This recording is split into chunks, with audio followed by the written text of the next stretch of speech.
Hello friends, आज हम CrPC के इम्पॉर्टेंट सेक्शन के इम्पॉर्टेंट केसेस के बारे में आपको डिस्कशन करेंगे। तो जिसमें सबसे पहला जो सेक्शन आता है वो है हमारा 41A से लेकर 41D तक, जिसके बारे में मैंने आपको पहले भी डिटेल दी है। तो 41A जो है वो पुलिस अधिकारी के समक्ष हाजिर होने की सूचना है। 41B गिरफ्तारी की प्रक्रिया एवं गिरफ्तार करने वाले अधिकारी के कर्तव्य है। 41C जिले के नियंत्रण कक्ष है।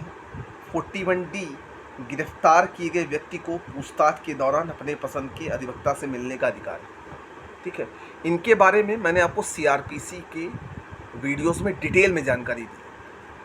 अब देखिए, ये 41A से लेकर 41D तक ये जो क्लॉज इसमें जोड़े गए, ये किस सेक्शन मतलब किस केसेस के तहत जोड़े गए। ये केस था योगेंद्र बनाम उत्तर प्रदेश राज्य AIR 1984 के बाद में सर्वोच्च न्यायालय ने सेक्शन 41 में ये 4 क्लॉज जोड़े, 41A, 41B, 41C, 41D। और ये कब जोड़ा? धारा 41A से D तक का प्रावधान दंड प्रक्रिया संहिता संशोधन अधिनियम 2008 द्वारा 1 नवंबर 2010 से अंततः स्थापित है। ये किस केस में कहा गया? योगेंद्र बनाम उत्तर प्रदेश स्टेट AIR 1984 के बाद में ये कहा गया कि ये जो क्लॉज जोड़े जा रहे हैं 1 नवंबर 2010 से स्थापित हुए। ठीक, अब इसमें अगला सेक्शन जो है वो आता है 46, गिरफ्तारी कैसे की जाएगी। तो जिसके बारे में मैंने आपको जानकारी दी है, लेकिन तो भी मैं आपको इसमें थोड़ा डिटेल बताता हूँ कि गिरफ्तार किए जाने वाले व्यक्ति के शरीर को वस्तुतः छुएगा या प्ररुद्ध करेगा जब तक कि उसने वचन या कर्म द्वारा स्वेच्छा की अभिरक्षा में समर्पित नहीं कर दिया। कहने का मतलब है कि अगर वो अपने आप को समर्पित कर देता है तो उसे हाथ लगाने की या प्ररुद्ध करने की जरूरत नहीं है। अगर नहीं करता है तो बल का प्रयोग कर।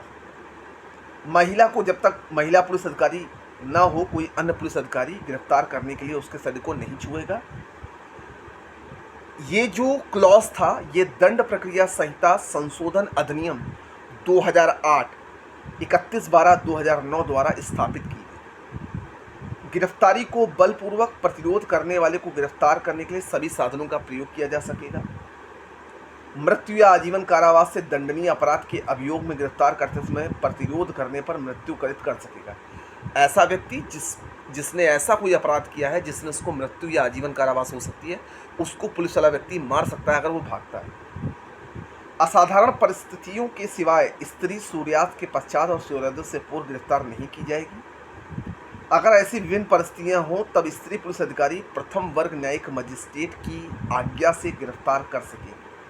और ये चीज़ ये कब ये संशोधन कब किया गया? 23/6/2006 को अंततः स्थापित किया गया दंड प्रक्रिया संहिता संशोधन अधिनियम 2005 के अंतर्गत। अब इसका एक इम्पॉर्टेंट बात था, महत्वपूर्ण निर्णय, DK बसु बनाम पश्चिम बंगाल राज्य 1997 सुप्रीम कोर्ट के बाद में ये बोला गया कि सुप्रीम कोर्ट द्वारा गिरफ्तारी के संबंध में दिशा निर्देश दिया गया। गिरफ्तार व्यक्तियों को अधिकारों की जानकारी है। इसके लिए प्रत्येक थाने में सहज दृश्य भाग पर इन दिशा निर्देशों को प्रकाशित करने का भी निर्देश दिया गया। मतलब गिरफ्तार व्यक्तियों को ये अधिकार है कि उन्हें किस लिए गिरफ्तार किया जा रहा है। ये सुप्रीम कोर्ट के बाद DK बसु बनाम पश्चिम बंगाल राज्य में ये चीज़ बोली गई। ठीक, अब इसमें देखिए 55A में एक 55A क्या कहता है इसके बाद गिरफ्तार किए गए व्यक्ति का स्वास्थ्य तथा सुरक्षा, ये 55A जोड़ा गया। कब जोड़ा गया? दंड प्रक्रिया संहिता संशोधन अधिनियम 2008 31/12/2009 द्वारा अंततः स्थापित।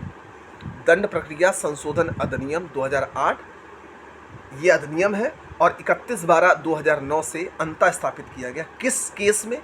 इसका महत्वपूर्ण निर्णय इस केस में कहा गया, मुस्मात मगन बनाम पेप्सुराज 1955 सुप्रीम कोर्ट के बाद में ये आदेश दिया गया, जो धारा 55A का जो क्लॉज जोड़ा गया कि गिरफ्तार किए गए व्यक्ति की स्वास्थ्य एवं सुरक्षा, ये धारा 55A में जोड़ा गया।